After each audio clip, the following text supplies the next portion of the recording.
Hello and welcome to Scoping Out Tools, and it's another wood turning of the pen video, and this time I'm correcting the mistakes that I made the first time. So the first time what I did was I made a small a small circle on one end of the blank. I'm going to keep doing that, but last time I actually carved it. This time I'm going to turn it. So I've got the calipers, and it's roughly about 17 mils in width. That is similar to what I've measured on the actual headstock itself. And this piece of wood, the widest part is 21.7. So first thing is I'm gonna turn this side because I have a little bit of a feature at the bottom that I want to keep. So that's first thing I'm gonna do that. The second thing that I'm gonna do is, last time the drill bit went out the back, so this time I'm gonna get a little bit of tape and put where the length of the pen will come to, so I don't overshoot it, and then hopefully that'll mean that I'll get a nice part at the end. And I think that was the two major mistakes that I made last time. So let's see if I can make a better quality pen out of this bit of wood. Just before I mask up, what I've done is I've marked the edge of it, of how far I want to come forward. I've also coloured in this edge so that I can actually see when I have actually reached the 21 mil, which will be the edge of this. Then I've got to do another 2 mils in to take it to 17. I've also just set up these calipers to be able to actually tell when I have actually got the right volume type thing. So I will be using the rough and gouge to start with, and we shall see how I get on. So let me mask up and then I will start the spin. It's funny me using technical terms like start the spin. Just starting the lathe, and I'm just checking the size as I go on.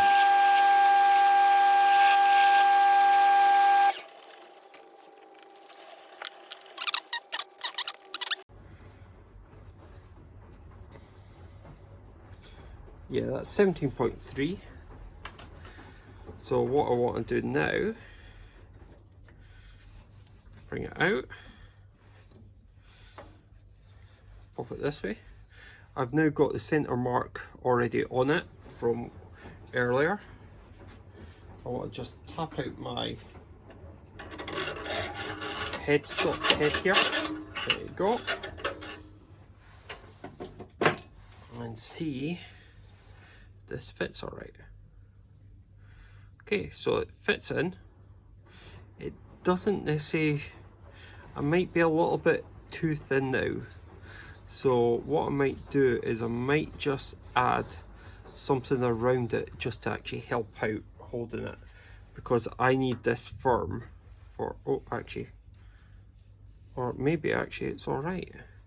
So what I want to do first is, let's just move this forward, make sure it's centered. That's looking pretty center. Okay, actually this is actually alright, I think. Push it in.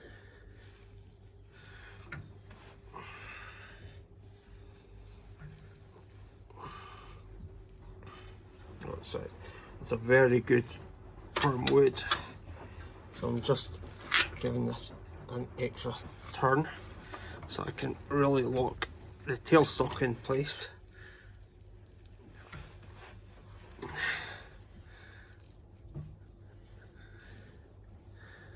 Yeah, that's, I think, as far as it's going to get put in. So let me take this part out, put the drill bit in, and let's drill the hole through it.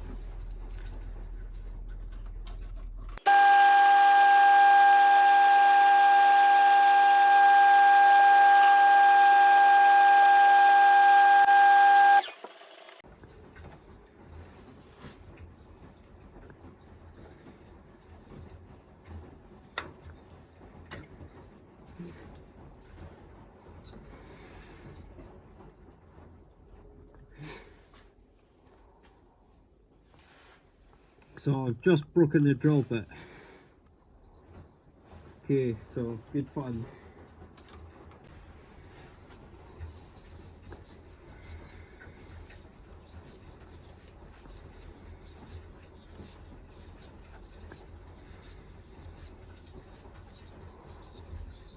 So, and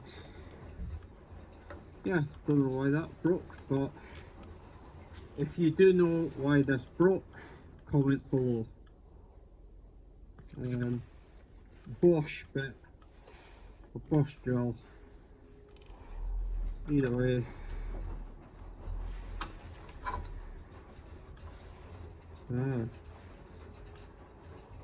Could it be that? And but hopefully I can put this bit back in. So I'll probably just hammer it in slightly.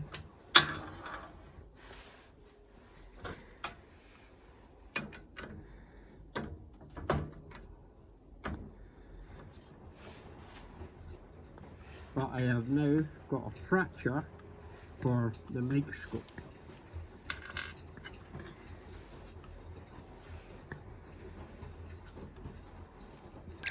So now I'm being very careful with this drill bit because the wood was actually grabbing hold of the drill itself. So I don't know if it is a wood type. I think this is Padauk, that is seemingly like maybe gummy to grip it. But the drill survived. So I started to use the rough gouge to put it to shape, and just getting like basically as round as possible. And then I decided to use the skew a little bit higher this time. But obviously when I've watched other videos back now, I'm thinking it might be a bit too high. But so I'm coming down from the top. So rather than cutting it at the say 10 o'clock position, I was cutting it more right at the 12. So that way I was resting the bevel on the top of the wood. Now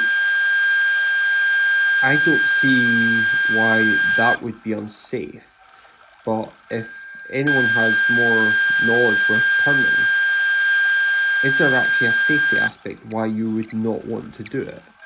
Or is it just less efficient? So I'm now just using some sandpaper to take away a lot of the tooling marks. I wasn't sure about going much smaller, but I think the next time I do it, I will make a smaller go at it.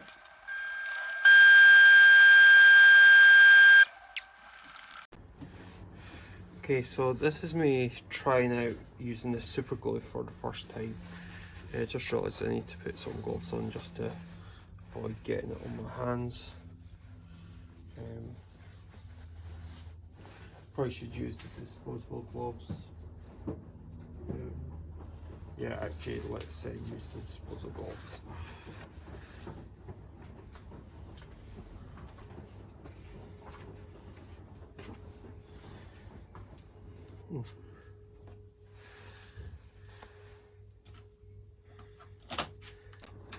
Okay, so let's see if I can do a better finish than last time, because last time I never did anything. Oh, this is actually, that's a good point. I better just make sure I've got the dust off. It's quite a chalky dust. Okay, so let's see if I can just put a little bit of this on.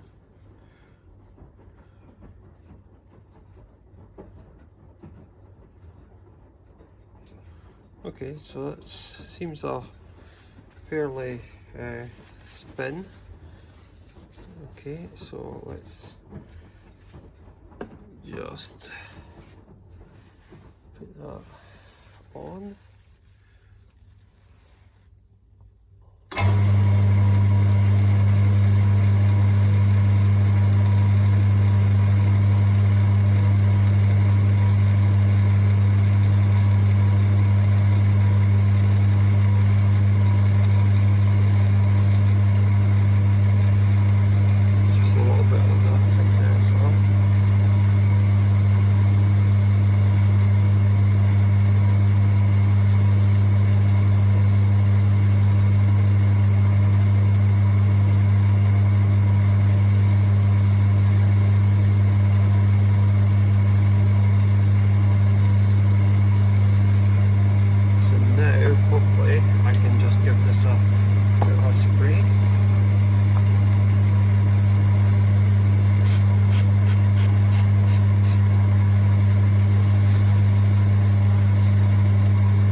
Okay, let's see if that actually I've just completely messed it up or not. So I'm just gonna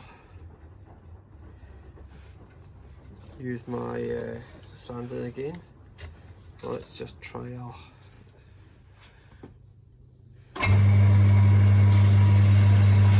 So this is, as I say, my first time trying with the CA glue, and of course all the scratching started to do it, and it's sort of like, oh, have I messed this up? You can hear me say, oh, the lovely colour that I had before.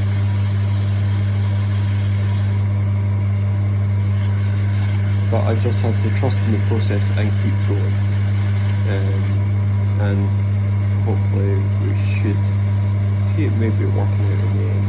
I probably should have read up a little bit more about what I should be doing here. I went in a little bit blind.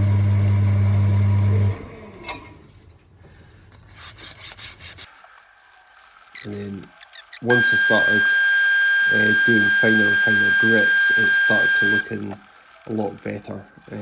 So I kept going, and after I got down to the 240 grit polish, I then decided to add some more as a second coat.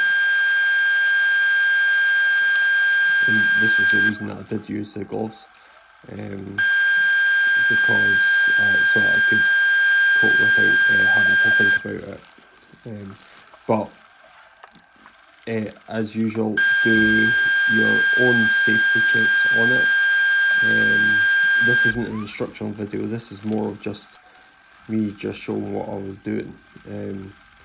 Yeah, I say I'm more bothered about keeping my sleeves out of the way as well. So yeah, so getting towards the finish, doing that final polish. I changed to new bits of material, and that was our final 240 polish. Okay, and let me just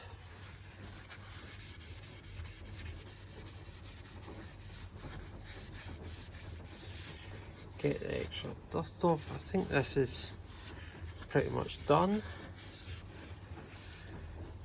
So I'm just gonna put a little bit of oil in it.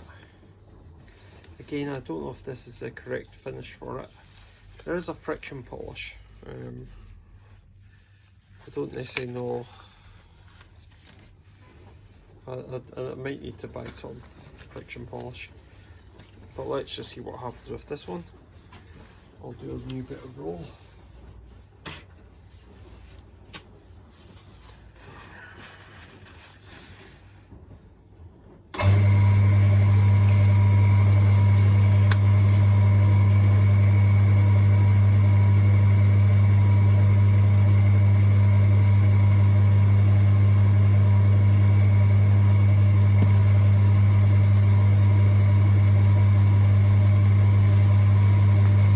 I'm aware that I am turning with the plastic gloves on. Obviously you shouldn't be wearing gloves while you're spinning. This is at its lowest speed, and I'm only doing a very light touch to the piece of wood itself.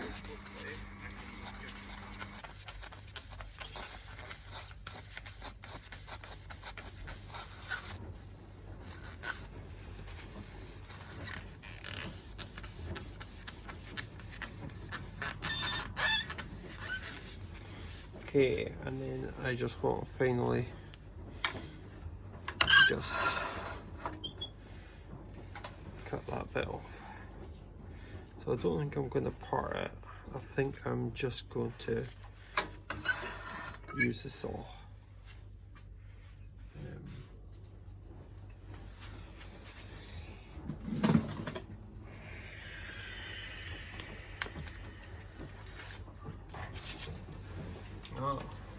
I've actually saw this, the rust proof paper at work, VCI paper, I might need to actually get some.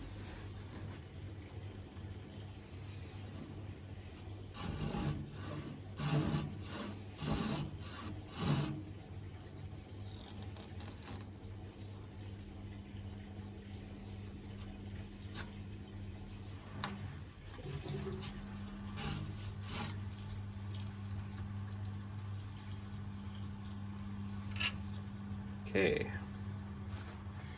so I just now need to sort out the tip. Again, actually I might just do a little bit of a grind on the wheel as well. So that's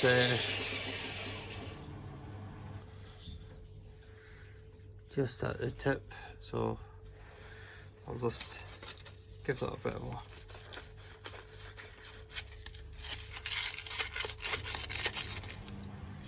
okay, and then a little bit of the oil on it once more, and that I think I'm happy with, and that is the finished pen. So I did have to use a little bit of super glue up at the top. I could probably put a little notch at the edge of my finger. I rounded this off. This is a lot better than the last one because I didn't actually go for the full length of it. So yeah, so quite nice. Feels good in the hand and feels nicely weighted actually, but I suppose it's all just the wood. So well, thank you very much for watching this turning of the pen. I will probably look at the little bits of wood under the scope, but it's going to be a little bit longer in the video, so it might be not this wood, it might be another bit of wood. I'm not sure if the wood is actually interesting to look at under the microscope. Yeah, so well, thank you very much for watching, and bye for now.